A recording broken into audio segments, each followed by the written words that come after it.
Hey everybody, it's Mr. Dan, and I'm going to show you how I'm going to make my model of our phenomenon here for these killer T cells and cancer cells. Okay, so check it out. I'm going to switch screens here.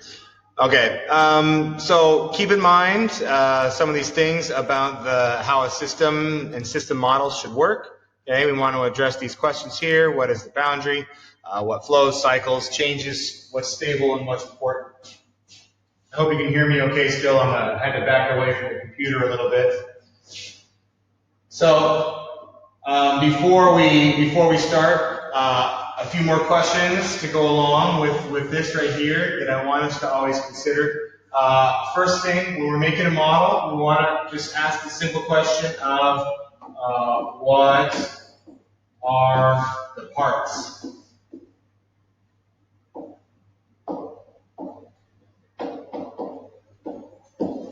Okay. After we ask what are the parts, we want to say how do they interact?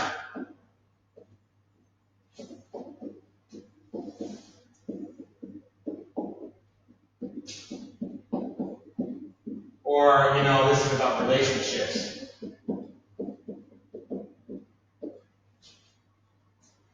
And then finally, we want to say, what's the product or what's the result?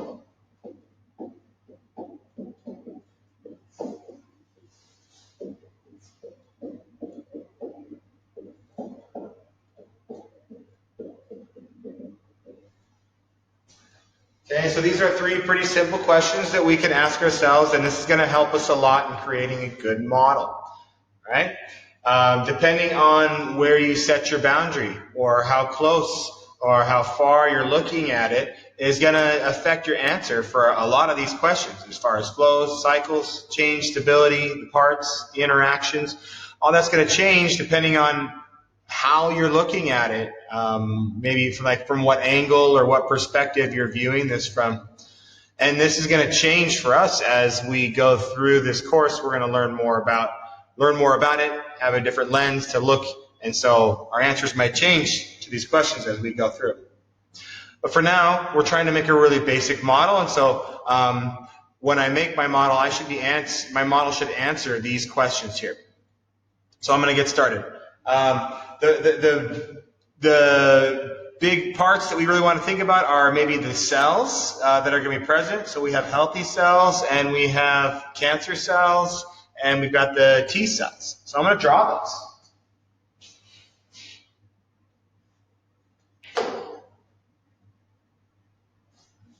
There you go. All right, so first I'm going to start off with some healthy cells, just some nice healthy ones like this.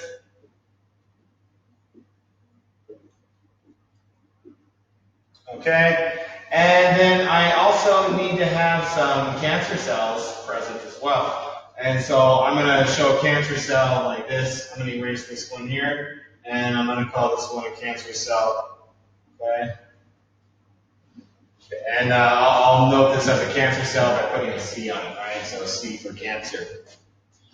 All right, so now I've got healthy cells and I've got a cancer cell present. I also need to have my T cells, okay? And so I'm going to put that here. It's going to be this big triangle guy, and I'll just put a T so we know that it's a T cell.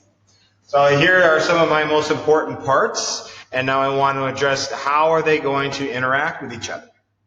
Well, the function of the T cell is that it's looking for cancer cells that it can kill. It's looking for something foreign. And so it's out there searching around. So he's looking here. Nope, that's not what we're looking for. He's looking over here. Nope, that's not what we're looking for. He's looking over here. Hey, that's a cancer cell. It found what it's looking for. Okay, this is the interaction that they have here. So after it finds that, what's it going to do?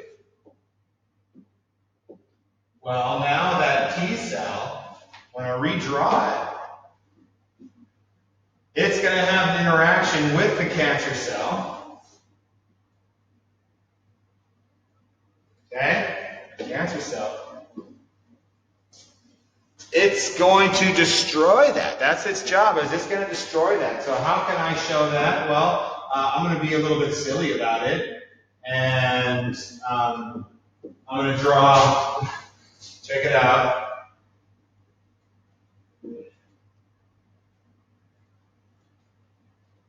Oh, let me try again here.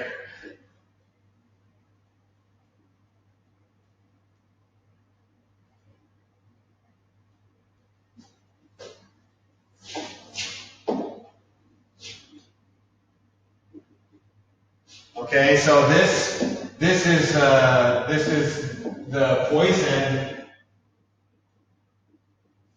Okay.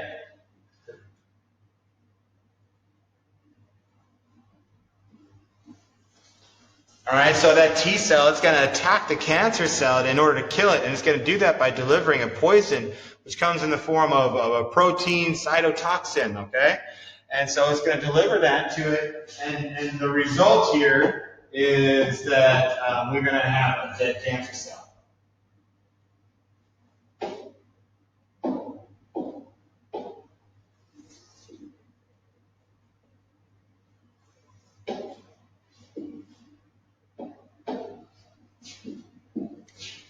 All right, he's a goner now.